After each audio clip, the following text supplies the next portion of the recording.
नमस्कार। जब भी मैरिज की बात आती है तो सबसे पहले कुंडली मैचिंग का जो सब्जेक्ट है वो हमारे सामने आता है।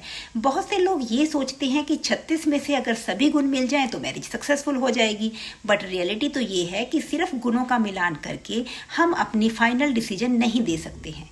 एक सही मैरिज कंपैटिबिलिटी एनालिसिस में गुण मिलान के साथ साथ बहुत सारे एस्ट्रोलॉजिकल फैक्टर्स भी देखे जाते हैं।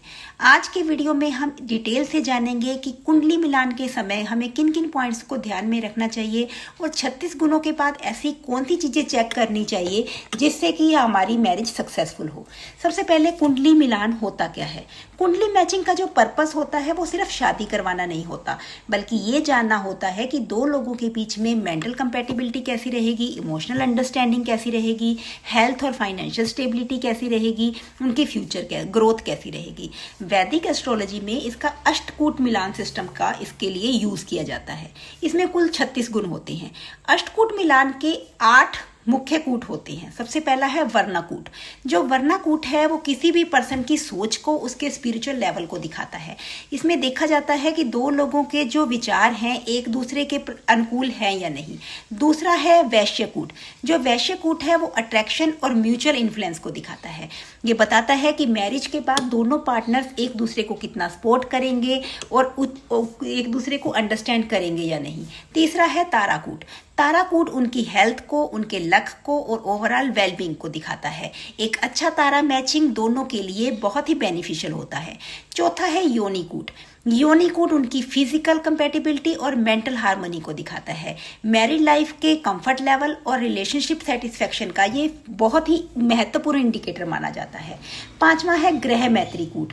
सबसे महत्वपूर्ण फैक्टर्स में से एक होता है ग्रह मैत्रीकूट, क्योंकि दो लोगों की जो थिंकिंग होती है, उनकी नेचर होती है, उनकी इमोशनल कंपैटिबिलिटी कैसी होगी, ये हम ग्रह मैत्रीकूट से ही जानते हैं। छठा है गणकूट। गण 3 तरह के होते हैं। सबसे पहला है देवगण, दूसरा है मनुष्यगण और तीसरा है राक्षसगण। ये किसी भी पर्सन की नेचर को और उसके बिहेवियर को दिखाते हैं। गण अगर मिसमैच हो जाते हैं तो पर्सनैलिटी क्लैशेस हो जाते हैं। 7वां है भकुटकूट। भकुट फाइनेंशियल प्रॉस्पेरिटी को, फाइनेंशियल हैप्पीनेस को और लॉन्ग टर्म स्टेबिलिटी से जुड़ा हुआ होता है। कई एस्ट्रोलॉजर जो मैरिज एनालिसिस करने का सबसे इंपॉर्टेंट पार्ट इसी को मानते हैं। 8वां है नाड़ीकूट। जो नाड़ीकूट है वो अष्ट मिलान का सबसे इंपॉर्टेंट पार्ट है, क्योंकि इसको 8 पॉइंट्स दिए जाते हैं। ये हेल्थ को और चाइल्ड बर्थ फैक्टर से रिलेटेड माना जाता है। अब कितने गुणों का मिलना अच्छा माना जाता है, सबसे पहले ये बात करेंगे। सबसे पहले 18 से कम गुण अगर आपके मिलते हैं तो ये जनरली रिकमेंड नहीं किया जाता।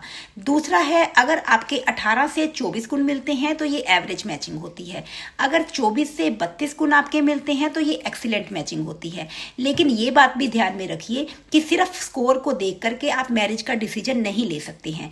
कई बार गुण कम होते हैं पर उसके बावजूद भी मैरिज सक्सेसफुल हो जाती है, बट कई बार जो गुण अधिक होते हैं उसके बाद भी चैलेंजेस फेस करने पड़ जाते हैं। आज हम इस वीडियो में बात करेंगे कि गुण मिलान के बाद भी किन चीजों को हमें चेक करना है, और एक्चुअल कुंडली एनालिसिस यहीं से शुरू होता है। सबसे पहले हम देखेंगे 7th हाउस को। जो 7th हाउस है यानी कि सप्तम भाव है, वो मैरिज का एक इंपॉर्टेंट हाउस माना जाता है। ये यहाँ देखा जाता है कि 7th हाउस में कौन कौन से प्लैनेट्स बैठे हैं, उस पर किन किन प्लैनेट्स का एस्पेक्ट है और उसका जो लोड है वो कौन सी पोजीशन में जाके बैठा है, किन ग्रहों के साथ वो बैठा हुआ है, वो किस नक्षत्र में बैठा है। स्ट्रॉन्ग जो 7th हाउस है वो मैरिड लाइफ के लिए एक पॉजिटिव साइन माना जाता है। सेकंड हम चेक करेंगे वीनस और जुपिटर की स्थिति को। जो जुपिटर है वो फीमेल चार्ट के अंदर देखना इंपॉर्टेंट होता है, क्योंकि जो वो उसके हस्बैंड को और उसके मैरिटल कंफर्ट को सिग्निफिकेटर माना जाता है, और जो वीनस है वो हम मेल चार्ट के अंदर देखते हैं।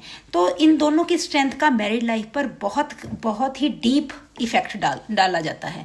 आगे है मंगल दोष का एनालिसिस। अगर कुंडली मैचिंग के दौरान अगर हम मंगल दोष को विशेष रूप से चेक करते हैं, लेकिन आज के टाइम में अगर मांगलिक होने के बेस पर हम सिर्फ कुंडली को रिजेक्ट नहीं कर सकते, क्योंकि मंगल दोष है वो कैंसिल भी हो सकता है, न्यूट्रलाइज भी हो सकता है, इसलिए प्रॉपर एनालिसिस करना बहुत जरूरी है।